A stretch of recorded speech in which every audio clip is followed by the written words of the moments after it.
Okay, so I just created a new repository here, and if I try to push to this repository, I get this error that says source refspec main does not match any.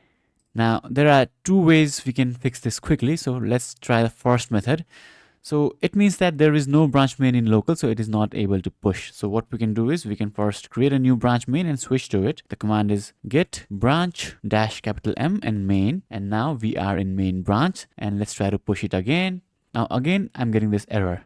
So if you're getting this again, you can try the status command, that is git status, and it will show you that you're on main branch, but you don't have any commits. So there are no commits. That means that there is nothing to push yet. So what you can do is you can just write a commit, git commit am, and let's say initial commit, right? And now let's check the status again, and it is still showing no commits yet. So why is that? Because there is nothing to commit, there is no file, and we have added no files to track. So if I go to my project directory here, as you can see, there is no file. So let me just add a file. Let's call it test.txt. Now writing something in this file is not mandatory, but I'll just write this is a test. Let's close this, go back to our terminal or command prompt and add all the files so that Git tracks those files. This is the mandatory step. And then we need to commit, git commit. Let's call this initial commit. And now let's push. And this time, as you can see, we don't see the error straight away, but we see permission to this is denied and requested a return error 403. So I'm logged in as the code city, but I am trying to push to this repo, private repo of this user. So that's why I'm getting this error. In your case,